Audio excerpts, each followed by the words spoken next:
എന്താണ് ഈ പ്രാർത്ഥിക്കുന്ന ആൾക്കാർക്കുള്ള പ്രത്യേകത, എന്താണ് ഈ പ്രാർത്ഥിക്കാത്ത ആൾക്കാർക്കുള്ള പ്രത്യേകത എന്ന് നമ്മളെ മറ്റുള്ളവർ എങ്ങനെ ഐഡന്റിഫൈ ചെയ്യണ്ടേ, നമ്മളെ മറ്റുള്ളവർ ഐഡന്റിഫൈ ചെയ്യണ്ടേ, നമ്മൾ ദൈവത്തിന്റെ കൂടെ നിൽക്കുന്നവരാണ് അല്ലെങ്കിൽ നമ്മൾ ദൈവത്തിന്റെ ആൾക്കാരാണെന്ന് മറ്റുള്ളവർ ഐഡന്റിഫൈ ചെയ്യേണ്ടത് നമ്മളുടെ പരസ്പര സ്നേഹം നിമിത്തമാണ്. സ്നേഹിക്കാത്തവർ ദൈവത്തെ അറിഞ്ഞിട്ടില്ല, കാരണം ദൈവം സ്നേഹമാണ്.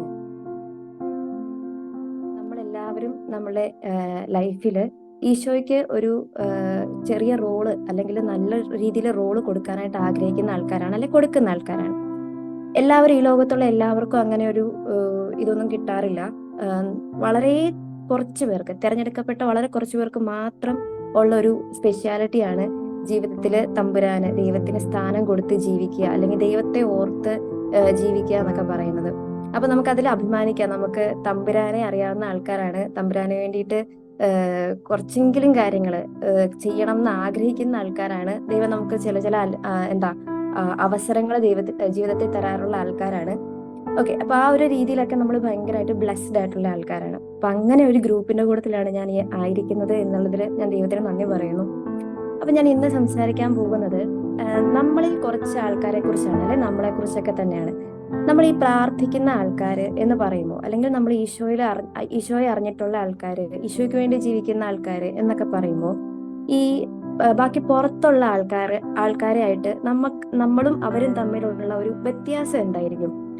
അപ്പോ ആൾക്കാരെ കുറിച്ച് ഞാനൊന്ന് പറയുവാണേ. ഒരു ചേട്ടനുണ്ട്, നമ്മുടെ എനിക്കറിയാവുന്ന ഒരു ചേട്ടൻ, എനിക്ക് നല്ലപോലെ അറിയാവുന്ന ഒരു ചേട്ടൻ. ആള് കരിസ്മാറ്റിക്കില് അത്യാവശ്യം നല്ല രീതിയിൽ ഈശോയ്ക്ക് വേണ്ടിയിട്ട് ശുശ്രൂഷ ചെയ്യുന്ന ഒരു ചേട്ടനാണ്. അപ്പോൾ ചേട്ടന് വീട്ടില് വൈഫുണ്ട്, മക്കളുണ്ട്. അപ്പോൾ ഒരു ദിവസം ഞാൻ ഈ ചേട്ടന്റെ വീട്ടിലേക്ക് ചെല്ലുക. അപ്പൊ ചേട്ടൻ ആരാണ്? കരിസ്മാറ്റിക്കില് നല്ല പോലെ തമ്പുരാന് വേണ്ടിയിട്ട് ചേട്ടന്റെ എല്ലാ സമയവും കൊടുക്കുന്ന, എവിടെ ശുശ്രൂഷയ്ക്ക് അവസരം കിട്ടിയാലും അവിടെ എല്ലാം പോയി ഈശോയ്ക്ക് വേണ്ടിയിട്ട് ശുശ്രൂഷ ചെയ്യുന്ന ഒരു ചേട്ടനാണ്. അപ്പൊ നമ്മൾ എന്തായാലും അങ്ങനെ ഒരാളിൽ നിന്ന് പ്രതീക്ഷിക്കുന്ന ഒരു കുറച്ച് കാര്യങ്ങളുണ്ട്. ഞാൻ ഒരു ദിവസം ഈ ചേട്ടന്റെ വീട്ടിൽ ചെന്നു. അപ്പൊ ഞാൻ ചെന്ന് കഴിഞ്ഞപ്പം അവിടുത്തെ കുട്ടികളൊക്കെ ഒരു സൈഡില് കുറച്ച് 3-4 പിള്ളേരുണ്ട്. അവരവിടെ മര്യാദയ്ക്ക് മിണ്ടാതെ മാറിയിരിക്കുകയാണ്. നമ്മൾക്കറിയാം, ഒരു വീട്ടിലോട്ട് കയറി ചെല്ലുമ്പോൾ പിള്ളേരുണ്ടെങ്കിൽ അവരെപ്പോഴും ഭയങ്കരമായിട്ട് ബഹളം ഒക്കെ വെച്ചുകൊണ്ടിരിക്കുകയായിരിക്കും. അപ്പൊ ഇവര് പക്ഷെ ഭയങ്കര മര്യാദയ്ക്ക് ഒരു സൈഡിൽ ഇരിക്കുകയാണ്. ആ ചേട്ടന്റെ വൈഫ് അടുക്കളയിൽ എന്തോ ജോലി ചെയ്യാണ്, പക്ഷെ ഭയങ്കര സൗണ്ട് കുറച്ചിട്ടാണ് ചെയ്യുന്നത്. അപ്പോൾ എനിക്ക് എന്താ കാര്യമൊന്നും മനസ്സിലായില്ല. ഞാൻ വെറുതെ ഒരു എന്തോ ഒരു കാര്യത്തിന് വേണ്ടിയിട്ട് കയറി ചെന്നാണ്. അപ്പൊ ഞാനിങ്ങനെ അവിടെ കയറി ചെന്നപ്പോ, എടാ ഉവ്വേ, എന്നാണ്ടാ വിശേഷം എന്ന് വെച്ചാൽ എന്റെ കൂട്ടുകാരാണ് പിള്ളേര്. അപ്പൊ എന്നാണ്ടാ വിശേഷം എന്ന് ചോദിച്ചാൽ ഇങ്ങനെ ഒച്ചയിൽ സംസാരിച്ചപ്പോ അവിടുത്തെ കുട്ടി എന്റെ അടുത്ത് വന്നിട്ട് പറഞ്ഞു, ചേച്ചി ഇപ്പൊ ഒച്ചയിടാൻ പാടില്ല, ഇപ്പൊ പപ്പ പ്രാർത്ഥിക്കുന്ന സമയമാണ്, ഇപ്പം ഇവിടെ ഒച്ചയിടാൻ പാടില്ല, അതുകൊണ്ട് ഞങ്ങളിവിടെ മിണ്ടാതിരിക്കുന്നത്. ഇപ്പൊ ഇവിടെ TV വെക്കാൻ പാടില്ല, ഇപ്പൊ ഞങ്ങൾ പഠിക്കാൻ പാടില്ല.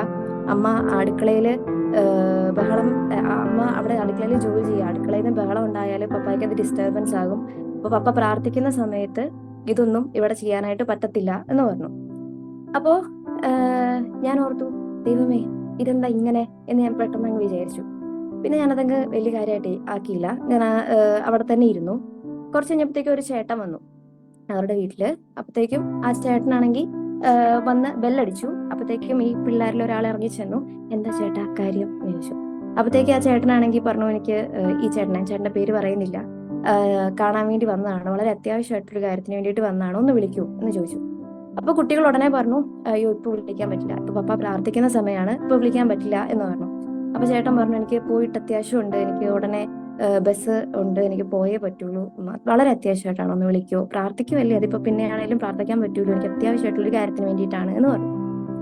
അത് കഴിഞ്ഞിട്ട് ഈ കൊച്ച് വളരെ പേടിച്ച് ചെന്നിട്ട് മുറി അടച്ചിട്ടിരിക്കുകയാണ്. മുറി പതിയെ തുറന്നിട്ട്, പപ്പ ഇങ്ങനെ ഈ ചേട്ടൻ പപ്പനെ കാണാൻ വന്നിട്ടുണ്ട്, വളരെ അത്യാവശ്യമായിട്ടാണ് ആണെന്നാണ് പറഞ്ഞതെന്ന് പറഞ്ഞു.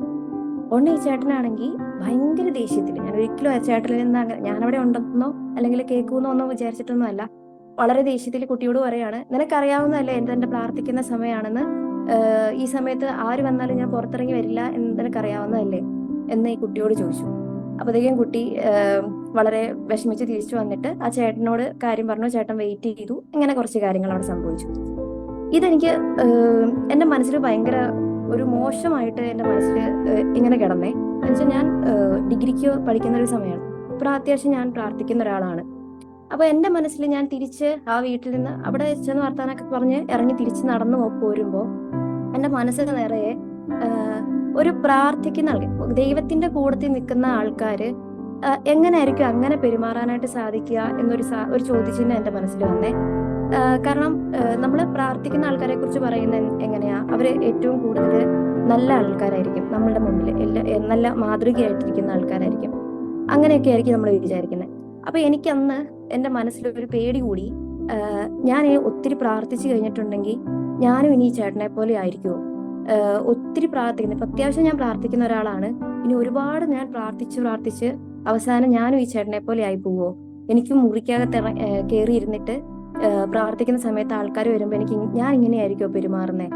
അപ്പൊ അത്രയും പ്രാർത്ഥിക്കുന്നത് ശരിയല്ല, മോശമാണ്, എനിക്ക് അങ്ങനത്തെ ഒരാളാവണ്ട എന്നൊരു സാധനമാണ് എന്റെ മനസ്സിലേക്ക് പെട്ടെന്ന് കയറി വന്നത്.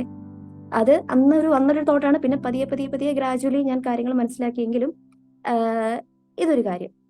പിന്നെ എനിക്കറിയാവുന്ന വേറൊരു ചേച്ചിയുണ്ട്. ഈ ചേച്ചി എല്ലാ ദിവസവും വിശുദ്ധ കുർബാനയിൽ പങ്കെടുക്കുന്ന, എല്ലാ ദിവസവും പ്രാർത്ഥിക്കുന്ന ഒരു നല്ലൊരു ചേച്ചിയാണ്. പക്ഷെ ചേച്ചിയുടെ അടുത്ത് ഒരു ദിവസം ഞാൻ സംസാരിക്കുന്ന ഒരു സമയത്ത് എനിക്ക് മനസ്സിലാക്കാൻ പറ്റി, ചേച്ചിയുടെ കുടുംബത്തില് ഒരുപാട് പ്രശ്നങ്ങളുണ്ട്. അപ്പം ചേച്ചി ഇങ്ങനെ ശപിക്കുവാണ് അവരെയൊക്കെ. എന്നോട് ഇവരിങ്ങനെയൊക്കെ ചെയ്തു, അവരെ ഒന്നും ദൈവം ഒരു കാലത്തും വെറുതെ വിടാനായിട്ട് പോകുന്നില്ല, ഇങ്ങനെയൊക്കെ പറഞ്ഞിട്ട് ശപിക്കുക. അപ്പം ഈ ഒരു സാധനം, ഞാൻ മുമ്പേ പറഞ്ഞ ഒരു സാധനം ഓൾറെഡി എന്റെ മനസ്സിൽ കിടപ്പുണ്ട്. ഇതും കൂടെ ആയപ്പം ഈ ചേച്ചിയും ഞാൻ ഈ പറഞ്ഞ പോലെ എന്റെ മുന്നിൽ നല്ല രീതിയിൽ പ്രാർത്ഥിക്കുന്ന ഒരാളാണ്. ഈശോയുടെ കൂട്ടത്തില് രാവിലെ 3 മണിക്ക് എല്ലാ ദിവസവും എഴുന്നേറ്റ് കരുണക്കൊന്ത ചെല്ലുന്ന, പ്രാർത്ഥിക്കാതെ ഒരു ദിവസം പോലും ഇല്ലാത്ത ഒരുപാട് കൊന്തകൾ ചൊല്ലുന്ന ഒരു ചേച്ചി, എനിക്ക് അത്രയ്ക്ക് പേഴ്സണലി അറിയാവുന്ന, പ്രാർത്ഥിക്കുന്ന ആണെന്ന് അറിയാവുന്ന ഒരു ചേച്ചി. അപ്പൊ ആ ചേച്ചി അങ്ങനെ ഒരു പ്രത്യേക സാഹചര്യത്തിൽ അങ്ങനെ പെരുമാറി കഴിഞ്ഞപ്പോ എനിക്ക് വീണ്ടും എന്റെ മനസ്സിലൊരു സാധനം വന്നു. പ്രാർത്ഥിക്കുന്ന ആൾക്കാർക്ക് ഇങ്ങനെയും ഒരു മുഖം ഉണ്ടാകുമോ? അപ്പൊ ഇതും എക്സ്ട്രീം ലെവലിൽ പ്രാർത്ഥിക്കുന്ന ആളായതുകൊണ്ടായിരിക്കും. അപ്പൊ ഞാൻ ഒരു പരിധിക്കപ്പുറത്തേക്ക് ഞാൻ എന്തായാലും പ്രാർത്ഥിക്കാനായിട്ട് പോകത്തില്ല. ഞാൻ കുറച്ചൊക്കെ ഇപ്പൊ ഉള്ള പ്രാർത്ഥിക്കുക, അപ്പൊ എന്റെ മനസ്സിനെ ഞാൻ പറഞ്ഞു പഠിപ്പിക്കുകയാണ്, ഇപ്പൊ ഉള്ള ലെവൽ ഓക്കെ, ഇതിന് മുമ്പിലേക്ക് നീ ഒത്തിരി കയറി പോയേക്കരുത്, നിനക്ക് ഇങ്ങനത്തെ ഒരു സ്വഭാവമായി പോകും എന്നൊരു സാധനം. അപ്പൊ ഞാൻ നമ്മുടെ അടുത്ത് പറയാനായിട്ട് ഉദ്ദേശിക്കുന്നത്, നമ്മൾ പ്രാർത്ഥിക്കുന്ന ആൾക്കാര് മറ്റുള്ളവർക്ക് മുമ്പിൽ അങ്ങനെയാണോ വേണ്ടത്? എന്തുകൊണ്ടാണ് നമുക്ക് പ്രാർത്ഥന ഒരു സൈഡിൽ കൂടെ, നമ്മുടെ ജീവിതത്തിലെ കാര്യങ്ങൾ മറ്റൊരു സൈഡിൽ കൂടെയും രണ്ടന്തരങ്ങളായിട്ട് ഒരിക്കലും കൂട്ടിമുട്ടാത്ത പോലെ രണ്ടായിട്ട് പോകുന്നത്? പ്രാർത്ഥിക്കുന്ന സമയത്ത് നമ്മൾ മറ്റൊരു വ്യക്തികള്, പ്രാർത്ഥന കഴിഞ്ഞ് പുറത്തിറങ്ങി കഴിയുമ്പോൾ നമ്മൾ മറ്റുള്ളവരെ പോലെ തന്നെ വളരെ നോർമൽ ആയിട്ടുള്ള ആൾക്കാർ, അല്ലെങ്കിൽ അവര് എന്താ ചെയ്യുന്നത്? ദൈവത്തിന്റെ വചനം പാലിക്കും. ദൈവം തന്നിരിക്കുന്ന വചനം എന്താ? യോഹന്നാൻ 13:35 പറയുന്നുണ്ട്, നിങ്ങൾ പരസ്പരം സ്നേഹിക്കുവിൻ, ഞാൻ നിങ്ങളെ സ്നേഹിച്ചതുപോലെ നിങ്ങളും പരസ്പരം സ്നേഹിക്കുവിൻ, നിങ്ങൾക്ക് പരസ്പര സ്നേഹമുണ്ടെങ്കിൽ നിങ്ങൾ എന്റെ ശിഷ്യന്മാരാണെന്ന് അതുമൂലം എല്ലാവരും അറിയും. അവസാനത്തെ സെന്റൻസ് ആണ്, നിങ്ങൾക്ക് പരസ്പര സ്നേഹമുണ്ടെങ്കിൽ നിങ്ങൾ എന്റെ ശിഷ്യന്മാരാണെന്ന് അതുമൂലം എല്ലാവരും അറിയും. അപ്പോ ശരിക്കും നമ്മളെ മറ്റുള്ളവർ എങ്ങനെ ഐഡന്റിഫൈ ചെയ്യണ്ടേ? നമ്മളെ മറ്റുള്ളവർ ഐഡന്റിഫൈ ചെയ്യണ്ടേ? നമ്മൾ ദൈവത്തിന്റെ കൂടെ നിൽക്കുന്നവരാണ്, അല്ലെങ്കിൽ നമ്മൾ ദൈവത്തിന്റെ ആൾക്കാരാണെന്ന് മറ്റുള്ളവർ ഐഡന്റിഫൈ ചെയ്യേണ്ടത് നമ്മളുടെ പരസ്പര സ്നേഹം നിമിത്തമാണ്. നമ്മൾ പള്ളിയിൽ ചെലവഴിക്കുന്ന ആൾക്കാരാണ്, കർത്താവിന്റെ കൂടെ ചെലവഴിക്കുന്ന ആൾക്കാരാണ് എന്ന് പറഞ്ഞിട്ടും നമ്മളുടെ പ്രവർത്തികളില് സ്നേഹമില്ലെങ്കിൽ, മറ്റുള്ളവരോട് സ്നേഹമില്ലെങ്കിൽ നമുക്കൊന്ന് വിലയിരുത്തേണ്ടി വരും. എവിടെയാണ് നമ്മൾ നിൽക്കുന്നത്? നമ്മളുടെ ഈ പ്രാർത്ഥന കൊണ്ടൊക്കെ നമ്മുടെ ജീവിതത്തിൽ എന്താണ് ഒരു കാര്യമുള്ളതെന്ന് നമ്മളൊന്ന് ചിന്തിക്കേണ്ടി വരും. അപ്പൊ ഞാൻ മുമ്പേ പറഞ്ഞൊരു വചനമുണ്ട്, ഏതാണ്? 1 യോഹന്നാൻ 4:8. ഏതാണ് ആ വചനം? നിങ്ങൾക്ക് ആർക്കെങ്കിലും അറിയായിരിക്കുമല്ലോ. നമുക്ക് എല്ലാവർക്കും അറിയാവുന്നൊരു വചന. എന്താണ്? ഒന്ന് പറയാവോ? സ്നേഹിക്കാത്തവൻ ദൈവത്തെ അറിഞ്ഞിട്ടില്ല, കാരണം ദൈവം സ്നേഹമാണ്. അല്ലെ? ശരിക്കുള്ള ദൈവത്തെ അറിഞ്ഞിട്ടില്ല. അപ്പം നമ്മൾ ശരിക്കുള്ള ദൈവത്തെ അറിയാത്തിടത്തോളം നമ്മൾ കുറെ നേരം ദൈവത്തിന്റെ മുമ്പിൽ പോയിരുന്നത് കൊണ്ടോ, അല്ലെങ്കിൽ കാര്യമില്ല എന്നല്ല കേട്ടോ ഞാൻ പറയുന്നത്, ഒരു കാര്യവും ഇല്ല എന്നല്ല. നമുക്ക് ഏറ്റവും കൂടുതൽ നമ്മൾ ഓരോ തവണ നമ്മൾ പ്രാർത്ഥിക്കുമ്പോഴും നമ്മുടെ ഉള്ളിൽ ദൈവസ്നേഹം കുറച്ചുകൂടെ കൂടി വരുവാണ് ചെയ്യേണ്ടത്. അപ്പോൾ ഓരോ തവണയും അങ്ങനെ കൂടുന്നില്ലെങ്കിൽ നമ്മളുടെ ജീവിതത്തിൽ അതുകൊണ്ട് ഒരു മാറ്റം ഉണ്ടാവാൻ പോകുന്നില്ല. നമ്മളെ കാണുന്ന ആൾക്കാരിലും നമുക്കൊരു മാറ്റം ഉണ്ടാക്കാനായിട്ട് പറ്റത്തില്ല. അതാണ് ഞാൻ ഉദ്ദേശിച്ചത്. അപ്പോ നമ്മള് നമ്മൾ പ്രാർത്ഥിക്കുമ്പോൾ നമുക്ക് ഏറ്റവും കൂടുതൽ വരേണ്ട ഒരു സാധനം ഈ ദൈവസ്നേഹത്താലെ നമ്മൾ നിറയപ്പെടുക ചെയ്യേണ്ടത്. നമ്മളെല്ലാവരും മനുഷ്യന്മാരാ, അല്ലെ? ഇപ്പൊ ഞാനും നിങ്ങളും ഒക്കെ, നമുക്കൊന്നും തെറ്റുപറ്റാത്തവരായിട്ട് ആരുമില്ല. പക്ഷെ ഓരോ ഓരോ ദിവസവും കഴിയുമ്പോൾ നമ്മൾ ഈശോയോട് പ്രാർത്ഥിക്കേണ്ടത്, ഈശോയെ നിന്റെ സ്നേഹത്താൽ എന്നെ നിറയ്ക്കണേന്നാ. നമ്മളൊക്കെ അങ്ങനെ പ്രാർത്ഥിക്കുന്നവരാ. അപ്പൊ പ്രാർത്ഥിക്കുമ്പോൾ ഈശോയ്ക്ക് നേരെ ഇറങ്ങി വന്ന് നമ്മുടെ ജീവിതത്തിൽ മൊത്തം കാര്യങ്ങൾ മാറ്റിയെടുക്കാനായിട്ട് ഈശോയ്ക്ക് പറ്റണമെന്നില്ല. നമുക്കത് ഈശോ നമുക്ക് അതിനുള്ള കൃപയാ തരുന്നത്, അല്ലെ? നമുക്ക് നമ്മുടെ ജീവിതത്തിലെ ഓരോ കാര്യങ്ങൾ മാറ്റി ദൈവസ്നേഹത്താൽ നിറയ്ക്കപ്പെടാൻ നമുക്ക് കൃപയാ ദൈവം തരുന്നത്. ആ കൃപ ഉപയോഗിച്ച് നമ്മുടെ ജീവിതത്തിലെ ഓരോ കാര്യങ്ങളെയും നമ്മൾ മാറ്റുക ചെയ്യണ്ടേ. നമുക്ക് കുറേയധികം കുറവുകളുള്ള മനുഷ്യന്മാരാ. നമുക്ക് എല്ലാവരെയും ഒരേപോലെ സ്നേഹിക്കാനൊന്നും പറ്റണമെന്നില്ല, എല്ലാവരെയും ഒരേപോലെ കരുതാൻ പറ്റണമെന്നൊന്നുമില്ല. പക്ഷെ നമ്മുടെ കുറവുകളെ ദൈവസ്നേഹത്താല് നിറച്ചിട്ട് അത് എന്താ പറയാ, അത് കൂടുതൽ ഫലപ്രദമാക്കി തരാനായിട്ട് നമ്മുടെ തമ്പുരാന് പറ്റും, അല്ലെ? അപ്പൊ കഴിഞ്ഞ ദിവസം ഞങ്ങള് കുരിശ് വരച്ചോണ്ടിരിക്കുന്ന ഒരു സമയത്ത്, കുരിശ് വരയ്ക്കാം, അപ്പൊ ഞാനും മമ്മിയും തമ്മിലൊരു ചെറിയ ക്ലാഷ് ഉണ്ടായിരുന്നു. ഇടയ്ക്കുണ്ടാകുന്ന ഒരു സൗന്ദര്യപ്പിണക്കം ഉണ്ടായിരുന്ന ഒരു സമയം. അപ്പോൾ ഞാൻ കുരിശ് വരയ്ക്കുന്ന സമയത്ത് ഞങ്ങൾ രണ്ടുപേരും കുരിശ് വരയൊക്കെ കഴിഞ്ഞ് ഞാനിങ്ങനെ മുഖം വീർപ്പിച്ചിരിക്കുകയാണ്, മമ്മിയും മുഖം വീർപ്പിച്ചിരിക്കുകയാണ്. കുരിശുവരയൊക്കെ കഴിഞ്ഞു. കുരിശുവരയൊക്കെ എന്റെ വഴിക്ക് നടന്നു. ഒരു 10-45 മിനിറ്റുള്ള കുരിശുവര കഴിഞ്ഞ് എഴുന്നേറ്റപ്പോൾ എന്റെ മുഖത്തിന് പ്രത്യേകിച്ച് മാറ്റമൊന്നുമില്ല, മമ്മിയുടെ മുഖത്തിനും പ്രത്യേകിച്ച് മാറ്റമൊന്നുമില്ല. ഞാനാണെങ്കിൽ എഴുന്നേറ്റ് മമ്മിക്ക് സ്തുതിയൊക്കെ കൊടുത്ത് ഇങ്ങനെ സാധാരണ പോലെ സ്നേഹത്തോടെ സ്തുതിയൊന്നും കൊടുക്കാനൊന്നും പറ്റിയില്ല, കാരണം ഞങ്ങൾ പിണങ്ങിയിരിക്കുകയാണല്ലോ. അപ്പോ ഈശോ മിശിഹായ്ക്ക് സ്തുതിയായിരിക്കട്ടെ മമ്മി എന്ന് പറഞ്ഞിട്ട് സാധാരണ കൊടുക്കാറുള്ള ഉമ്മയൊന്നും കൊടുക്കാതെ നേരെ ഞാൻ എന്റെ റൂമിലേക്ക് പോയി, മമ്മി മമ്മിയുടെ റൂമിലേക്ക് കയറി വന്നു. അത് കഴിഞ്ഞ് കുറച്ചു നേരം കഴിഞ്ഞപ്പോൾ എനിക്ക് ഭയങ്കര ഒരു ഡിസ്റ്റർബൻസ്. ഞാൻ ഇങ്ങനെ ഇരിക്കുക, ഞാൻ ഇങ്ങനെ ഇരുന്ന് ആലോചിക്കുക. 45 മിനിറ്റ് ഞാൻ കുരിശ് വരച്ചു, എല്ലാ പ്രാർത്ഥനകളും ചൊല്ലി. അത് കഴിഞ്ഞിട്ടും ആ 45 മിനിറ്റ് ഞാൻ ഈശോയുടെ മുമ്പിൽ സ്പെൻഡ് ചെയ്ത് കഴിഞ്ഞിട്ടും എനിക്ക് പ്രത്യേകിച്ച് ഒരു മാറ്റവും വന്നിട്ടില്ല. അപ്പൊ ഞാൻ ചിന്തിച്ചു, അപ്പൊ ഞാൻ എന്തിനായി 45 മിനിറ്റ് പ്രാർത്ഥിച്ചേ? ആ പ്രാർത്ഥന കൊണ്ട് എനിക്ക് എന്ത് ഗുണമാ ഉണ്ടായേ? അല്ലെങ്കിൽ ഞാൻ എവിടെയാ തിരുത്തേണ്ടത്? എനിക്ക് എന്തുകൊണ്ടാണത് ഒരു ഫലപ്രദമാകാതെ പോയേ എന്നൊരു ചിന്ത എനിക്ക് പെട്ടെന്ന് വന്നേ. ഇപ്പൊ ഞാൻ കുറച്ചു നേരം അവിടെ അങ്ങനെ ഇരുന്ന് ആലോചിച്ച് കഴിഞ്ഞിട്ട് സത്യത്തില് എന്റെ സൈഡിൽ നിന്ന് ഞാൻ ചെയ്ത ഒരു തെറ്റിന്റെ പേരിൽ അല്ലായിരുന്നു ആ ഒരു വഴക്കുണ്ടായത്.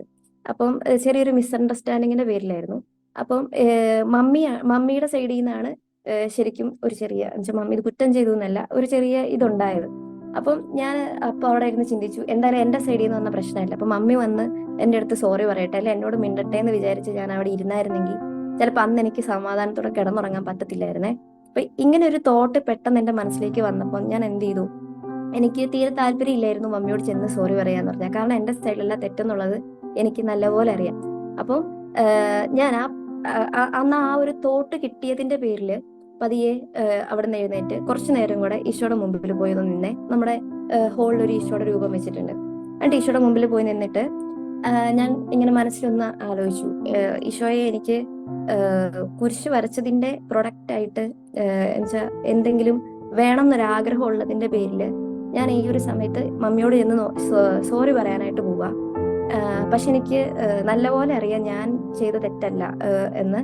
ഇപ്പൊ എനിക്ക് ഇച്ചിരി ബുദ്ധിമുട്ടുണ്ട് പോയി സോറി പറയാനായിട്ട്. പക്ഷെ ഇപ്പൊ ഞാൻ സോറി പറയുമ്പോൾ എനിക്ക് എന്റെ ലൈഫിലൊരു അനുഗ്രഹം നീ തരണേ, ഇതൊരു കുറച്ചുകൂടെ കൃപ എനിക്ക് കൂടുതൽ തരണേ, എന്റെ ജീവിതത്തിൽ കുറച്ചും കൂടെ അനുഗ്രഹങ്ങൾ തരണേ, എനിക്ക് കുറച്ചുകൂടെ കൃപ തരണേ.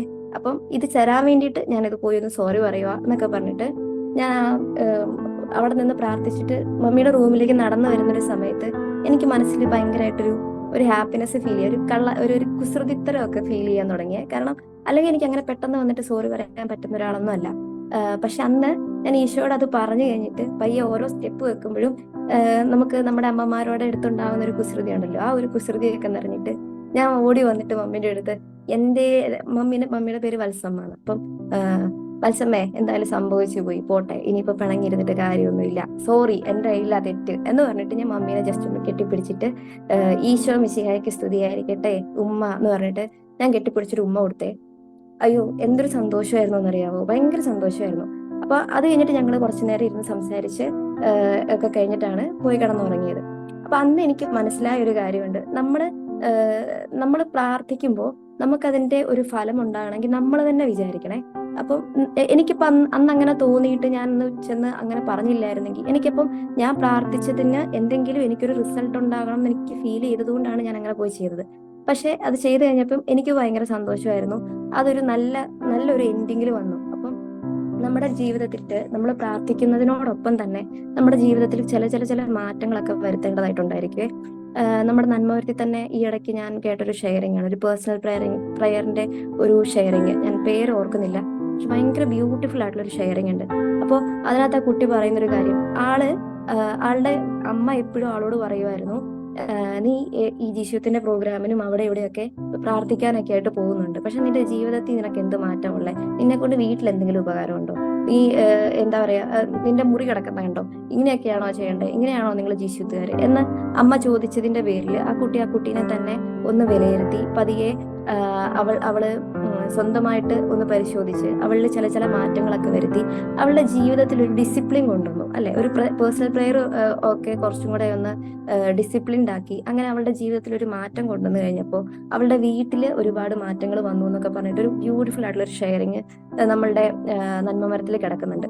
അപ്പം ഇങ്ങനെയൊക്കെയുള്ള കാര്യങ്ങൾ സംഭവിക്കുന്നുണ്ട്. അപ്പൊ നമ്മള് ഓരോ സമയത്ത് ഓരോ സമയം നമ്മൾ പ്രാർത്ഥിക്കാനായിട്ട് സമയം കണ്ടെത്തുമ്പോഴും നമ്മൾ ആ പ്രാർത്ഥന കഴിയുമ്പോൾ നമ്മൾ ചിന്തിക്കണം, ഇന്ന് ഈ ഒരു പ്രാർത്ഥന ഉണ്ട്. ഇപ്പൊ ഈ ഒരു പ്രെയർ ഗ്രൂപ്പിൽ നമ്മൾ വന്നിരിക്കുക. അപ്പൊ ഈ പ്രെയർ ഗ്രൂപ്പ് കഴിയുമ്പോൾ നമുക്ക് ഇത്രയും നാളും നമ്മൾ എങ്ങനായിരുന്നോ, അല്ലെങ്കിൽ ഈ ഒരു മൊമെന്റ് വരെ ഞാൻ എങ്ങനായിരുന്നോ, അതിൽ നിന്ന് ഒരു 0.1% എങ്കിലും ഒരു മാറ്റം എനിക്കുണ്ടാവണം. ഇപ്പൊ നമ്മള് എന്താ പറയാ, നമുക്കൊരു ആളോട് ദേഷ്യമുണ്ട്, അല്ലെങ്കിൽ നമുക്കൊരാളോട് ക്ഷമിക്കാനായിട്ട് പറ്റുന്നില്ല. നമ്മൾ പ്രാർത്ഥിക്കുക, എനിക്ക് ക്ഷമിക്കാൻ പറ്റണേ എന്ന് നമ്മൾ പ്രാർത്ഥിച്ചു കഴിയുമ്പോൾ അവിടെ ശരിക്കും എന്താ സംഭവിക്കുന്നത്? നമ്മുടെ ഓപ്പോസിറ്റ് ഉള്ള ആൾക്ക് ഒരു മാറ്റവും വരുന്നില്ല, അല്ലെ? അയാൾ എങ്ങനാണോ അങ്ങനെ തന്നെയായിരിക്കുന്നത്. പക്ഷെ മാറ്റം വരുന്ന ആർക്കാ? നമുക്കാണ് മാറ്റം വരുന്നത്. അത് ദൈവം നമുക്ക് തരുന്നൊരു വലിയ കൃപയാ. അതാണ് നമ്മൾ പ്രാർത്ഥിക്കുന്നവർക്ക് കിട്ടുന്ന ഏറ്റവും വലിയ കൃപ. നമ്മളിൽ തന്നെയാണ് മാറ്റം ഉണ്ടാകുന്നത്. നമ്മളിൽ മാറ്റം ഉണ്ടായിട്ട് ആ മാറ്റം റിഫ്ലക്ട് ചെയ്യുമ്പോൾ ബാക്കിയുള്ളവർക്കും മാറ്റം ഉണ്ടാവുക ചെയ്യുന്നത്. അപ്പോൾ അങ്ങനെയുള്ള ചില മാറ്റങ്ങൾ നമ്മളിൽ സംഭവിക്കുമ്പോഴാണ് നമ്മളെ പ്രാർത്ഥനയ്ക്ക് എന്തെങ്കിലും ഒരു അർത്ഥം ഉണ്ടാകുന്നത്. നമ്മൾ കാരണം മറ്റുള്ളവർക്ക് ഓക്കെ, ഇവളുടെ ജീവിതം കൊള്ളാം, ഇവള് അല്ലെങ്കിൽ ഇവൻ നന്നായിട്ട് പ്രാർത്ഥിക്കുന്ന വ്യക്തി ആയതുകൊണ്ട് അവളുടെ ജീവിതത്തിൽ നല്ല കാര്യങ്ങളൊക്കെ സംഭവിക്കുന്നുണ്ട്, അല്ലെങ്കിൽ അവൾ നന്നായിട്ട് പെരുമാറുന്നുണ്ട്, അവൾക്ക് നല്ല സ്നേഹമുണ്ട്, അല്ലെങ്കിൽ എങ്ങനായിരിക്കും ഇങ്ങനെ ഒരാളെ സ്നേഹിക്കാൻ പറ്റുന്നത്? ഓക്കെ, അവർ പ്രാർത്ഥിക്കുന്നത് കൊണ്ടാണ് അവർക്ക് ഇങ്ങനെ മറ്റുള്ളവരെ സ്നേഹിക്കാനായിട്ട് പറ്റുന്നത്. ഇങ്ങനെ എനിക്ക് സ്നേഹിക്കാൻ പറ്റുന്നില്ലല്ലോ. അപ്പൊ അങ്ങനെയൊക്കെ മറ്റുള്ളവരെ ചിന്തിച്ച് അങ്ങനെ വേണം നമ്മൾ മറ്റുള്ളവർക്ക് മുമ്പിൽ സാക്ഷിയായിട്ട് ജീവിക്കേണ്ടതെന്ന് എനിക്ക് തോന്നുന്നു. ഇതിന്റെ കൂട്ടത്തിൽ ഞാൻ വേറൊരു കാര്യം കൂടെ ആഡ് ചെയ്യണേ. എനിക്ക് അറിയാവുന്ന വേറൊരു ചേച്ചിയുണ്ട്.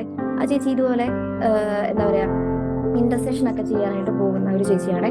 അപ്പം ആ ചേച്ചിയുടെ ഹസ്ബൻഡ് ഒരു ദിവസം പറഞ്ഞൊരു കാര്യമാണ്, ഇവിടെ രാവിലെ വീട്ടിൽ നിന്ന് ഇറങ്ങി എന്താ പറയാ, ഇന്റർസെഷന് വേണ്ടിയിട്ട് പോകും. പിന്നെ വൈകുന്നേരമാണ് വരുന്നത്. വന്നു കഴിയുമ്പോൾ അവൾക്ക് ക്ഷീണമാണ്. അപ്പം അവള് കിടക്കും. പിന്നെ വീട്ടിലത്തെ കാര്യങ്ങളൊക്കെ ഇങ്ങനെ കിടക്കുവാണ്. അപ്പം ആ ചേട്ടൻ എൻ്റെ അടുത്ത് കണ്ടപ്പോൾ, ഞാനും ചേച്ചിയും ഭയങ്കര കൂട്ടാണ്. അപ്പൊ ആ ചേട്ടൻ എൻ്റെ അടുത്ത് ചോദിച്ച കാര്യം, നിങ്ങൾ പ്രാർത്ഥന മാത്രമായിട്ട് ജീവിച്ചിട്ടുണ്ടെങ്കിൽ ഞങ്ങൾ കൂടെയുള്ള ആൾക്കാർ എന്താ ചെയ്യുന്നത്, വീട്ടിലത്തെ കാര്യങ്ങളൊക്കെ ആരാ ചെയ്യുക എന്നൊക്കെ ചോദിച്ചു. അപ്പം ഇങ്ങനെ ഒരാള് നമ്മളെ കുറിച്ച് ചോദിക്കാനായിട്ട് ഇടവരുത്തേണ്ട കാര്യമുണ്ടോ നമ്മളൊന്ന് ചിന്തിക്കണേ. കാരണം നമുക്ക് എല്ലാവർക്കും നമ്മുടേതായിട്ടുള്ള ഓരോ റെസ്പോൺസിബിലിറ്റീസ് ഉണ്ട്. ഇപ്പം എനിക്ക് ഞാനൊരു മോളാണ്, ഞാനൊരു ഭാര്യയാണ്, ഞാനൊരു ടീച്ചറാണ്. അങ്ങനെ എനിക്ക് എൻ്റെതായിട്ടുള്ള രീതിയിൽ കുറെ റെസ്പോൺസിബിലിറ്റീസ് ഉണ്ട്.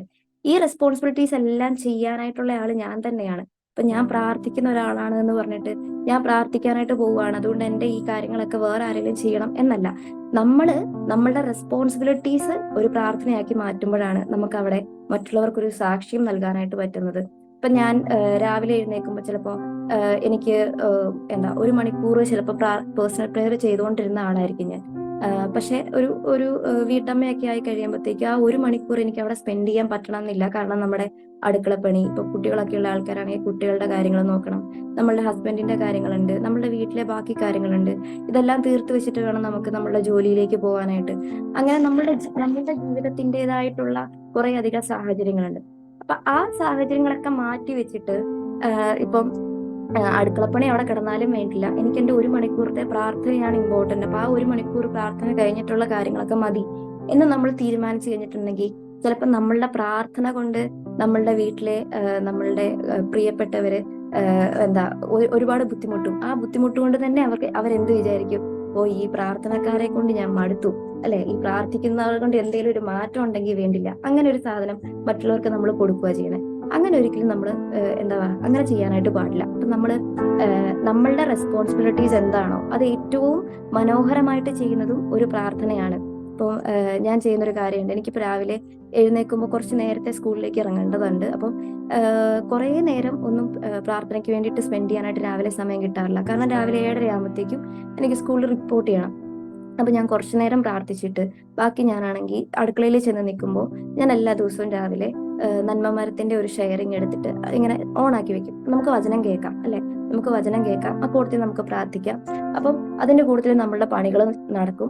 വേറെ ആർക്കും നമ്മളൊരു ബുദ്ധിമുട്ടുണ്ടാക്കാനായിട്ട് പോവാറില്ല. അപ്പൊ നമ്മളുടെ റെസ്പോൺസിബിലിറ്റീസ് എന്താണോ അത് സ്നേഹത്തോടെ മറ്റുള്ളവർക്ക് ചെയ്തു കൊടുക്കുമ്പോഴും അതൊരു പ്രാർത്ഥനയാക്കി മാറ്റാനായിട്ട് നമുക്ക് പറ്റും. ഇപ്പം സ്കൂളിൽ ആയിരിക്കുന്ന സമയമാണെങ്കിലും നമുക്ക് ചില സമയത്തൊക്കെ, ഇപ്പൊ സ്കൂളിൽ മാത്രമല്ല, നമ്മളുടെ ഏത് ജോലി മേഖലകളിലാണേലും നമുക്ക് ചില സമയത്തൊക്കെ ഭയങ്കരമായിട്ട് മടുപ്പ് തോന്നാറുണ്ട്. എനിക്ക് വയ്യ, മടുത്തു, നിർത്തി പോകാം, എങ്ങനെയൊക്കെ തോന്നുന്ന ഒരു സാഹചര്യങ്ങളൊക്കെ ഉണ്ട്. പക്ഷെ അപ്പം അങ്ങനെ ഒരു തവണ എനിക്ക് അങ്ങനെ തോന്നിക്കഴിഞ്ഞപ്പോൾ ഞാൻ ഓർത്തു, എല്ലാവർക്കും തോന്നാറുണ്ട് ഈ ഒരു സാധനം. ഏത് ജോലി മേഖലയിലാണെങ്കിലും എല്ലാവർക്കും ഇത് തോന്നാറുണ്ട്. അപ്പം എനിക്ക് എന്താണ് ഒരു ഒരു ഒരു സ്പെഷ്യാലിറ്റി ഇതിനകത്ത് കൊണ്ടുവരാൻ പറ്റുന്നതെന്ന് ഞാൻ ചിന്തിച്ചു. അപ്പം ആസ് എ ജീസസ് യൂത്ത്, അല്ലെ, അല്ലെങ്കിൽ ഈശോ കൂടെയുള്ള ഒരാൾ എന്ന രീതിയിൽ എന്ന് പറയാം. ജീസസ് യൂത്ത് എന്നൊരു പേര് ഞാൻ ഉപയോഗിക്കുന്നില്ല. ജീസസ് യൂത്ത് ആണെങ്കിലും അല്ലെങ്കിലും ഈശോയുടെ കൂടത്തിൽ നിൽക്കുന്ന ആൾക്കാർ, അല്ലെ, അതാണ് നമ്മുടെ. അപ്പം അങ്ങനെ ഈശോ കൂടെയുള്ള ആൾ എന്നുള്ള രീതിയിൽ എനിക്ക് എന്താണ് ഇതൊരു വേറെ രീതിയിൽ എങ്ങനെ കാണാൻ പറ്റുക എന്ന് ചിന്തിച്ചു കഴിഞ്ഞപ്പോൾ കുറച്ചുകൂടെ എന്താ പറയാ, പ്രാർത്ഥന എന്ന് പറയുന്നത്, അല്ലെങ്കിൽ ദൈവം എന്ന് പറയുന്നത് സ്നേഹം, അല്ലെ, നമ്മളുടെ മൊത്തം എല്ലാം, ഇതിന്റെ എല്ലാത്തിന്റെയും ഏറ്റവും അവസാനത്തെ ഒരു വേർഡ് എന്ന് പറയുന്നത് സ്നേഹമാണ്. അപ്പം മനുഷ്യന്മാരോടാണെങ്കിലും നമ്മുടെ ജോലിയോടാണെങ്കിലും നമുക്ക് സ്നേഹം എന്ന് പറയുന്ന ഒരു സാധനം കൊണ്ടുവരാൻ പറ്റിയാൽ നമുക്ക് അതിനകത്തൊരു വ്യത്യാസം വരും എന്നാണ് എനിക്ക് തോന്നുന്നത്. അപ്പൊ ഞാനിപ്പോ പറഞ്ഞില്ലേ, അങ്ങനെ ഒരു ഫീലിംഗ് തോന്നിയെന്ന് ഞാൻ കുറച്ചും കൂടെ എൻ്റെ ജോലിനെ സ്നേഹിക്കാമെന്ന് തീരുമാനിച്ചേ. അപ്പം ടീച്ചർമാരായിട്ട് ആരെങ്കിലും ഇതിനകത്തുണ്ടെങ്കിൽ നമുക്കറിയാം, നമുക്ക് അത്രയ്ക്ക് ഈസി അല്ല ഇപ്പോഴത്തെ പിള്ളേരെ ഹാൻഡിൽ ചെയ്യാന്ന് പറഞ്ഞാല്. അതൊരു 10-45 കുട്ടികൾ ഒരു ക്ലാസ്സിൽ ഒരുമിച്ച് വന്നിരുന്ന് ഭയങ്കര ബഹളമൊക്കെ വെച്ച് കഴിയുമ്പോഴത്തേക്കും നമ്മുടെ കൺട്രോൾ പോകും. നമുക്ക് അറിയത്തില്ല ഇതുങ്ങളെ എങ്ങനെ ഹാൻഡിൽ ചെയ്യാൻ പറ്റുക എന്നുള്ള രീതിയിൽ വരും. അപ്പം ഞാനാണെങ്കിൽ സ്റ്റാഫ് റൂമിൽ ഇരുന്നിട്ട് ഒരു ദിവസം എനിക്ക് ഒട്ടും ഇത് തരാത്ത കുറച്ച് കുട്ടികളുണ്ട്. എനിക്ക് ഒട്ടും മാനേജ് ചെയ്യാൻ പറ്റാത്ത ഒരു ക്ലാസ് ഉണ്ട് അവിടെ. അപ്പൊ ആ ഒരു ക്ലാസ്സിലേക്ക് പോകുന്നതിന് മുമ്പായിട്ട് ഞാൻ മാതാവിന്റെ അടുത്ത് പറഞ്ഞു, എന്റെ മാതാവേ, നിനക്കറിയാം എനിക്ക് ഇത്രയും സൗണ്ടേ ഉള്ളൂ. എനിക്ക് ആ കുട്ടികളോട് പോയി അലറി പഠിപ്പിച്ചു കഴിയും, അല്ലെങ്കിൽ വഴക്ക് പറഞ്ഞു കഴിയുമ്പോൾ എനിക്ക് സങ്കടം വരും. പിന്നെ അതുങ്ങൾക്കും എന്നോടുള്ള ദേഷ്യമൊക്കെ വരും. അപ്പം എനിക്ക് അവരെ വെറുപ്പിക്കണം എന്നില്ല, മക്കളെ ഒരിക്കലും വെറുപ്പിക്കണം എന്നില്ല. പക്ഷെ എങ്ങനെയെങ്കിലും ആ ക്ലാസ് എനിക്കൊന്ന് മാനേജ് ചെയ്യാനായിട്ട് പറ്റണേ എന്ന് ഞാനൊന്ന് പ്രാർത്ഥിച്ചു നോക്കി. എന്നിട്ട് ഞാൻ സ്റ്റെപ്പ് ഇറങ്ങി, താഴത്തെ നിലയിലാണ് അവരുടെ ക്ലാസ്. ഞാൻ ആ സ്റ്റെപ്പ് ഇറങ്ങി വരുന്നോടം മൊത്തം ഞാൻ നന്മ നിറഞ്ഞ മറിയമേ ചൊല്ലിയിട്ടാണ് കയറിയത്. പയ്യെ കയറി ഞാൻ ക്ലാസ്സിലേക്ക് കയറി ചെന്നപ്പോൾ ഞാൻ അന്ന് വരെ കാണാത്ത ഒരു സൈലൻസ് ആ ക്ലാസ്സിൽ ഞാൻ കണ്ടുകിട്ടു. എന്തുകൊണ്ടാണെന്ന് എനിക്കറിയില്ല. എന്തുകൊണ്ടോ ആ പിള്ളേർ മര്യാദയ്ക്ക് ഇരിക്കുകയാണ്. കുറച്ച് ചെറിയ സൗണ്ട് ഒക്കെ ഉണ്ട്, പക്ഷെ നമുക്ക് മാനേജ് ചെയ്യാൻ പറ്റുന്ന രീതിയിൽ. അല്ലെങ്കിൽ നമ്മൾ ചെല്ലുമ്പോഴത്തേക്ക് അവിടെ ഭയങ്കര അടിയും ബഹളവും, മിസ്സേ അവരിങ്ങനെ ചെയ്തു അങ്ങനെ ചെയ്തു എന്നൊക്കെ പറഞ്ഞ വലിയ ബഹളമൊക്കെ ആയിരിക്കും. പക്ഷെ അന്നത്തെ ദിവസം ഭയങ്കര ഭയങ്കര കാമായിരുന്നു. ഇനി എനിക്കത് ഫീൽ ചെയ്തതാണോ അതെയോ കുട്ടികൾ അങ്ങനെ ആയിരുന്നാണോ ഒന്നൊന്നും എനിക്കറിയില്ല. അപ്പൊ നമ്മൾ ചെയ്യുന്ന ജോലികളിലൊക്കെ ഈ പറയുന്ന മാറ്റങ്ങൾ കൊണ്ടുവരാനായിട്ട് നമ്മുടെ പ്രാർത്ഥനയ്ക്ക് സാധിക്കുകയും. അപ്പൊ ഞാൻ എൻ്റെ കൂടെയുള്ള എൻ്റെ കൂട്ടുകാർ ടീച്ചേഴ്സ് ഉണ്ട്, അവരുടെ അടുത്ത് ഞാനിത് പറഞ്ഞു കേട്ടോ, ഞാൻ ഇങ്ങനെ ചെയ്തപ്പോൾ എനിക്കത് ഭയങ്കര മാറ്റമായിട്ട് തോന്നി. അപ്പൊ അവരെന്റെ അടുത്ത് ഞങ്ങൾക്കൊന്നും പ്രത്യേകിച്ച് ഒരു മാറ്റവും തോന്നില്ല, അവരങ്ങനെ തന്നെയാണെന്ന് പറഞ്ഞു. അപ്പൊ ചിലപ്പം നമ്മള് ഓരോ കാര്യങ്ങള് തമ്പുരാനെ ഏൽപ്പിച്ചു കഴിയുമ്പോൾ തമ്പുരാൻ അതെടുത്ത് എന്താ പറയാ, നമുക്ക് ഫേവറബിൾ ആക്കി തരും. അപ്പൊ നമ്മൾ ഇവിടെ കുറച്ച് പേര് സംസാരിച്ചപ്പോൾ അവരെല്ലാരും പറഞ്ഞില്ലേ, നമ്മുടെ ദൈവത്തിന്റെ കൂട്ടത്തിൽ ചെലവഴിച്ചു കഴിഞ്ഞാൽ നമുക്കറിയത്തില്ല ഇതെങ്ങനാണ് തിരിച്ച് നമുക്ക് അനുഗ്രഹമായിട്ട് വരുന്നതെന്ന് നമുക്കറിയത്തില്ല. പക്ഷെ നമ്മള് അങ്ങോട്ട് പറയുക, ഏതെങ്കിലും ഒരു സാഹചര്യത്തിൽ നമ്മൾ പറയാ, ഈശോയെ, ഇതിങ്ങനെയാണ്, എനിക്കിത് ബുദ്ധിമുട്ടാണ്, എന്റെ കഴിവ് കൊണ്ട് ഇത് എന്താ ചെയ്യാൻ പറ്റുകയെന്ന് എനിക്കറിയത്തില്ല, പക്ഷെ നിനക്ക് സാധിക്കും എന്നുള്ളത് എനിക്കറിയാം. അപ്പൊ ഞാൻ ഇത് നിന്നെ ഏൽപ്പിക്കുക, നീ ഒന്ന് ചെയ്തേക്കണേ. ഇപ്പം വീട്ടിലത്തെ കാര്യങ്ങളാണെങ്കിൽ ഞാൻ അടുക്കളയിൽ കയറി വലിയ പരിചയമില്ലാത്ത ഒരാളായിരുന്നു കല്യാണത്തിന് മുമ്പ്. എന്താ പറയാ, ഓരോ സാധനങ്ങൾ ഉണ്ടാക്കുമ്പോൾ എനിക്ക് ഭയങ്കര ടെൻഷനാ. ഇതെങ്ങനെയായിരിക്കും ഉണ്ടാക്കി വരുന്നത്, വല്ലവർക്കും കഴിക്കാൻ പറ്റുമായിരിക്കും, അങ്ങനെയൊക്കെയുള്ള ടെൻഷൻസ് വരാറുണ്ട്. ആ ഒരു ടെൻഷൻസ് ഒക്കെ വന്നുകൊണ്ടിരുന്ന സമയത്തും ഞാൻ പറഞ്ഞില്ലേ, ഞാൻ രാവിലെ ഇങ്ങനെ ഓണാക്കി വെച്ചിട്ട് ഇനിയിപ്പോ ഒരു ഷെയറിങ് ചെയ്ത് കഴിഞ്ഞിട്ടുണ്ടെങ്കിൽ ഞാൻ പിന്നെ കുറച്ച് എന്താ പറയാ, ഈശോ പാട്ടൊക്കെ ഇട്ട് അങ്ങനെ ഞാൻ ഈശോയുടെ കൂടത്തിലാണ് കുക്ക് ചെയ്യുന്നത്. അപ്പൊ ഇന്ന് വരെ ദൈവം അനുഗ്രഹിച്ച് വേറെ പ്രശ്നങ്ങളൊന്നും വന്നിട്ടില്ല കേട്ടോ. അപ്പം നമ്മൾ ചെയ്യുന്ന ഓരോ കാര്യങ്ങളും, നമ്മളുടെ ഓരോ റെസ്പോൺസിബിലിറ്റീസും ഒക്കെ ഈശോയുടെ കൂടത്തിൽ ചെയ്തുകൊണ്ട് അത് മറ്റുള്ളവർക്കൊരു ഭാരമാക്കാതെ അങ്ങനെ നമുക്ക് മറ്റുള്ളവർക്ക് ഒരു സാക്ഷിയായിട്ട് ജീവിക്കാനായിട്ട് നമുക്ക് പറ്റണേ. ഇനി നമ്മുടെ എന്താ പറയാ, നമ്മളെപ്പോഴും പറയുന്ന ഒരു കാര്യമാണ്, ഞാൻ ഡിഗ്രിക്ക് പഠിച്ചുകൊണ്ടിരുന്ന ഒരു സമയത്ത് എനിക്കുണ്ടായിരുന്ന ഒരു മിഥ്യാധാരണയും കൂടെ ഞാൻ പറയുകയാണ്. എന്ന് വെച്ചാൽ നമ്മൾക്കിങ്ങനെ ജിസ്യൂത്തിന്റെ പ്രോഗ്രാം ഒക്കെ ഉണ്ടാവുമല്ലോ, അപ്പൊ എല്ലാ പ്രോഗ്രാമിനും പറ്റുന്ന പോലെയൊക്കെ പോവാറുണ്ടായിരുന്നു. അപ്പം എന്താ പറയാ, ചില സമയത്ത് എക്സാമിന്റെ ഒക്കെ സമയം വരും. അപ്പൊ എക്സാമിന്റെ സമയം വരുമ്പോൾ നമ്മൾ പ്രോഗ്രാമിന് പോകും. അപ്പം ഈ ഇടയ്ക്ക് ഒരു കുട്ടി എന്നെ വിളിച്ചിട്ടുണ്ടായിരുന്നു, ജിസ്യൂത്തിന്റെ ഒരു കുട്ടി ഫിനാൻസിന്റെ കാര്യമൊക്കെ പറഞ്ഞിട്ട് വിളിച്ചിട്ടുണ്ടായിരുന്നു. അപ്പൊ എനിക്ക് സമയം ഉണ്ടെങ്കിൽ ഞാൻ ഇപ്പോഴത്തെ കുട്ടികളോട് സംസാരിക്കാനായിട്ട് കുറച്ച് സമയം നോക്കാറുണ്ട്.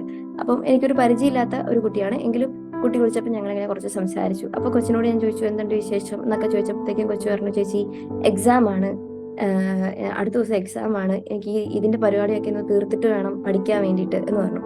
അപ്പത്തേക്കും ഞാൻ ചോദിച്ചു എന്തായി പഠിത്തമൊക്കെ, പഠിച്ചു കഴിഞ്ഞു വന്നിട്ട് എക്സാമിന് എന്ന് ചോദിച്ചു. ഉടനെ കുട്ടീൻ്റെ അടുത്ത് പറഞ്ഞു, നമ്മൾ തമ്പുരാന് വേണ്ടിയിട്ടല്ലേ ഇതൊക്കെ ചെയ്യുന്നത്, അപ്പോൾ തമ്പുരാൻ നോക്കിക്കോളും എന്ന് പറഞ്ഞു.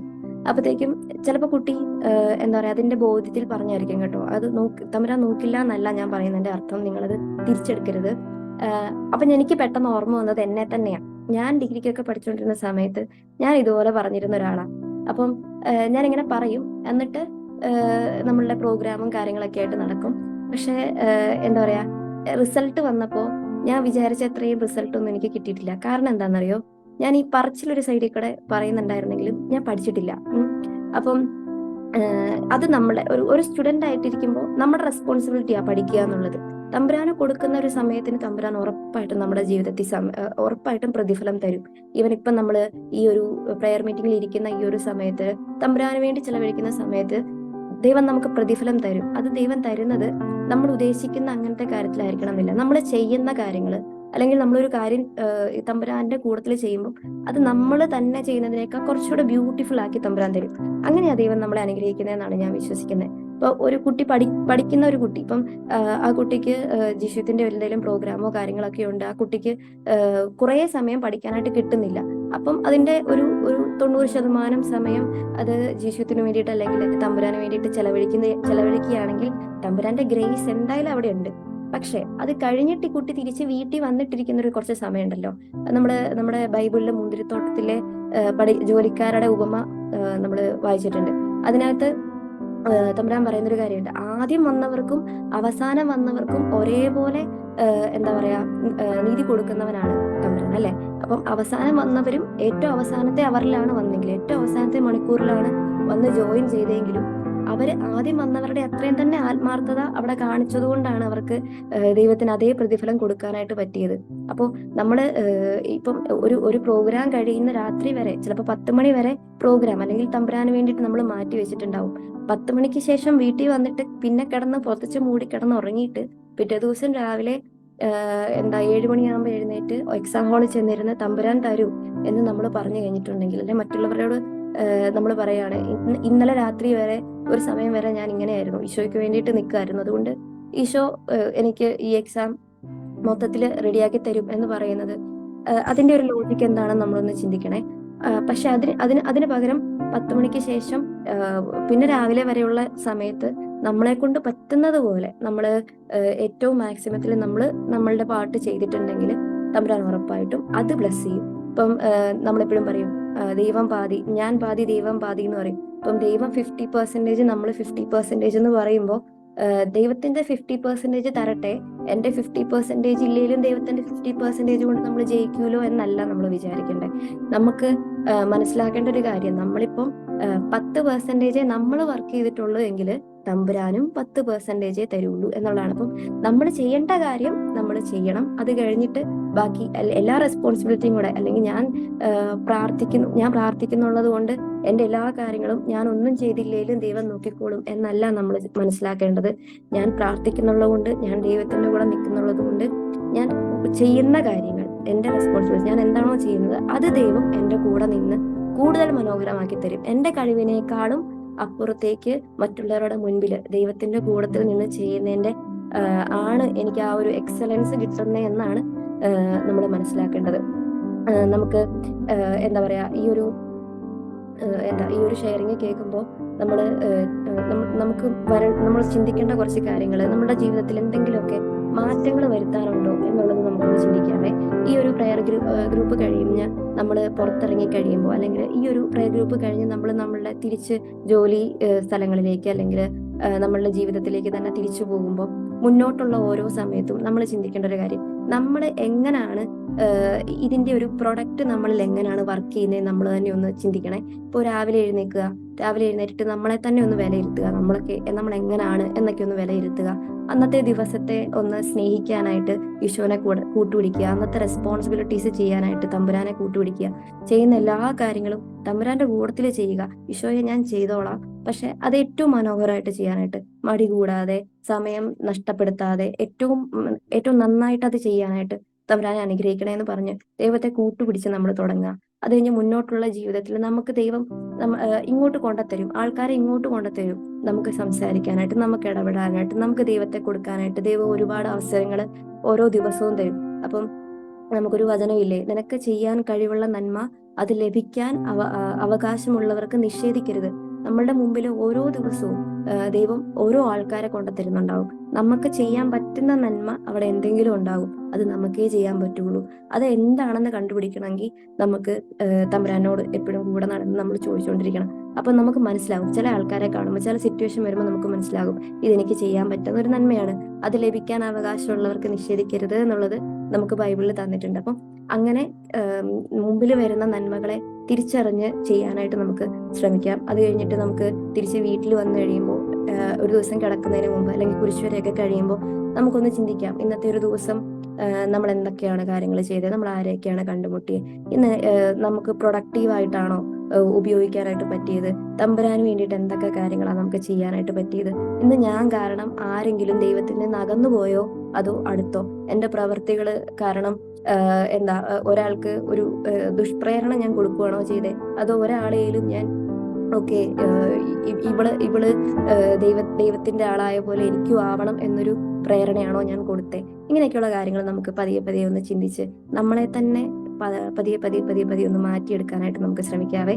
അപ്പൊ അങ്ങനെ നമ്മൾ മാറാനായിട്ട് ആഗ്രഹിക്കുമ്പോൾ, നമ്മള് ഒരു 10% ആഗ്രഹിക്കുന്നെങ്കിൽ തമ്പുരാൻ അത് 50, 60, 100% നമ്മളുടെ ജീവിതത്തിൽ ഇടപെട്ട് മാറ്റിത്തരും. അപ്പൊ നമുക്ക് മറ്റുള്ളവരുടെ മുമ്പിൽ ഒരു വലിയ സാക്ഷ്യമായിട്ട് മാറാനായിട്ട് ദൈവം നമ്മളെ അനുഗ്രഹിക്കുവേ.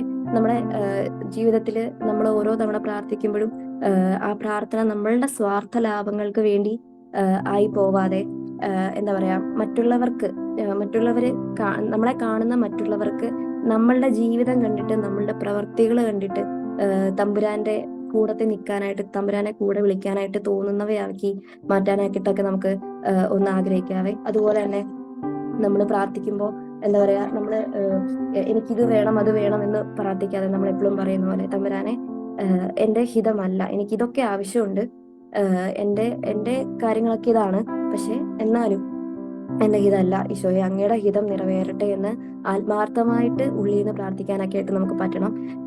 അപ്പോഴാണ് നമ്മൾ മറ്റുള്ളവരുടെ മുമ്പിൽ, നമ്മൾ പ്രാർത്ഥിക്കുന്ന ആൾക്കാരാണെങ്കിലും നമ്മുടെ ജീവിതത്തിൽ വലിയൊരു പ്രശ്നം, പ്രതിസന്ധി വന്നു കഴിയുമ്പോഴത്തേയും എന്നെ കൊണ്ട് ഇത് താങ്ങാൻ പറ്റത്തില്ല, ഞാൻ ഇത്രയും പ്രാർത്ഥിക്കുന്ന ആളായിട്ട് എനിക്കിത് വന്നു എന്ന് പറഞ്ഞ് മറ്റുള്ളവരുടെ മുമ്പിൽ കാണിക്കുമല്ല ചെയ്യണ്ടേ. നമ്മളുടെ ഡയാന ചേച്ചിയാന്ന് തോന്നുന്നു ഇതിനു മുമ്പ് ഈ ഒരു ഷെയറിങ് തുടങ്ങുന്നതിന് മുമ്പ് പറഞ്ഞത്, എന്ത് വന്നാലും, എന്ത് ജീവിതത്തിൽ വന്നാലും എനിക്ക് എന്റെ ദൈവമുണ്ട്, എന്റെ ദൈവം അറിയാതെ എന്റെ ജീവിതത്തിൽ ഒരു കാര്യം സംഭവിക്കാൻ പോകുന്നില്ല. അപ്പോൾ ഇപ്പൊ എനിക്കൊരു പ്രശ്നം ഉണ്ടെങ്കിലും അതൊരു വലിയ പ്രശ്നമല്ല, ഇപ്പൊ പ്രശ്നമാണ്, ഇച്ചിരി കഴിയുമ്പോൾ ദൈവം അത് മാറ്റി തന്നോളും. ഇങ്ങനെ സ്ട്രോങ് ആയിട്ട് മറ്റുള്ളവരുടെ മുമ്പിൽ നമ്മൾ പറയുമ്പോൾ, okay there is something special, ഇവർക്ക് എങ്ങനെ പറയാൻ പറ്റണമെങ്കിൽ എന്തോ സംഭവം ഉണ്ട്, വെറുതെ ഒന്നും അങ്ങനെ പറയാൻ പറ്റില്ല, ഇവള് തകരാതെ നിൽക്കണമെങ്കിൽ അവിടെ എന്തോ ഒരു സംഭവം ഉണ്ട്, അത് വെറുതെ ഒന്നും പറയാനായിട്ട് പറ്റത്തില്ല. അങ്ങനെ മറ്റുള്ളവരെ കൊണ്ട് തോന്നിപ്പിക്കുന്ന രീതിയിലുള്ള പ്രവൃത്തികൾ നമ്മളിൽ നിന്നുണ്ടാവാനായിട്ട് നമുക്ക് ആഗ്രഹിക്കാം. അതുപോലെ നമുക്ക് ഒന്ന് ചിന്തിക്കാം, നമ്മൾ ചിലപ്പം ഞാൻ ആദ്യം പറഞ്ഞ ചേട്ടനെ പോലെ കടുംപിടുത്തം പിടിച്ച് പ്രാർത്ഥിക്കുന്ന ആൾക്കാരാണോ, അതോ നമ്മളുടെ പ്രാർത്ഥന കൊണ്ട് മറ്റുള്ളവർക്ക് സന്തോഷം കൊടുക്കുന്നവരാണോ നമ്മൾ? ഇപ്പം നമ്മൾ 1 മണിക്കൂർ, ഇപ്പൊ 7 മണി തൊട്ട് 8 മണി വരെ ഞാൻ പ്രാർത്ഥിക്കുന്ന സമയമാണെന്ന് പറഞ്ഞാലും മറ്റൊരാൾക്ക് അതൊരു ആവശ്യമുള്ള ഒരു സമയമാണെങ്കിൽ, ഇപ്പം ബലിയല്ല, കരുണയാണ് ഞാൻ ആഗ്രഹിക്കുന്നതെന്ന് തമ്പുരാൻ പറഞ്ഞിട്ടുണ്ട്, സ്നേഹമാണ് ആഗ്രഹിക്കുന്നതെന്ന് പറഞ്ഞിട്ടുണ്ട്. മറ്റേ സമരിയാക്കാരന്റെ ഉപമയ്ക്കകത്ത് എന്താ പറയാ, അയാളെ സഹായിച്ചിട്ട് പോയ ഒരു സബിയാക്കാരനെ നമ്മൾ കാണുന്നുണ്ട്. അപ്പൊ ഈ കാര്യങ്ങളൊക്കെ നമ്മുടെ മനസ്സിലുണ്ടാവണം. അപ്പോൾ ചിലപ്പോൾ നമുക്ക് നമ്മളിൽ നിന്ന് ദൈവം ആഗ്രഹിക്കുന്നത് 1 മണിക്കൂർ മുറി അടച്ചിരുന്ന് പ്രാർത്ഥിക്കണം എന്നായിരിക്കില്ല. നമ്മളുടെ ഫാമിലിയിൽ, നമ്മളുടെ കുടുംബത്തിൽ നമ്മളെ ആവശ്യമുള്ള ആൾക്കാരുടെ കൂട്ടത്തിൽ കുറച്ചു നേരം ടൈം സ്പെൻഡ് ചെയ്യണം. അവർക്ക് കുറച്ച് സംസാരിക്കാൻ കാണും, നമ്മളോട് ഉള്ളു തുറന്ന് സംസാരിക്കാൻ പറ്റുന്ന ഒരു സമയമായിരിക്കും. അവർ നമ്മളെ ആഗ്രഹിക്കുന്നുണ്ടാവും. അപ്പോൾ നമ്മളുടെ ഒരു പ്രസൻസ് ചിലപ്പോൾ അവർക്ക് വലിയൊരു ഒരു എന്താ പറയാ, ഒരു ആശ്വാസമാകുന്ന സമയമായിരിക്കും. അപ്പം സാഹചര്യങ്ങൾ അറിഞ്ഞ് പ്രവർത്തിക്കാനും നമ്മൾക്ക് വിവേകം ഉപയോഗിക്കാനും ജ്ഞാനം ഉണ്ടാവാനും ഒക്കെ ആയിട്ട് നമുക്ക് തമ്പുരാനോട് കൂടുതൽ പ്രാർത്ഥിക്കാം. നമ്മുടെ ജീവിതത്തിൽ ദൈവം ഒരുപാട് അനുഗ്രഹങ്ങൾ തരട്ടെ എന്ന് ഞാൻ പ്രാർത്ഥിക്കുന്നു, ആഗ്രഹിക്കുന്നു. ഞാൻ ഇത്രയും നേരം പറഞ്ഞ കുറേയധികം കാര്യങ്ങൾ ഉണ്ടായിരുന്നു. അപ്പോൾ അതിനകത്ത് ഞാൻ പറയാൻ ഉദ്ദേശിച്ച ഒരേ ഒരു കാര്യമുള്ളൂ, നമ്മളുടെ ജീവിതമായിരിക്കണം നമുക്ക് മറ്റുള്ളവർക്ക് കൊടുക്കാനുള്ള ഏറ്റവും വലിയ സാക്ഷ്യം.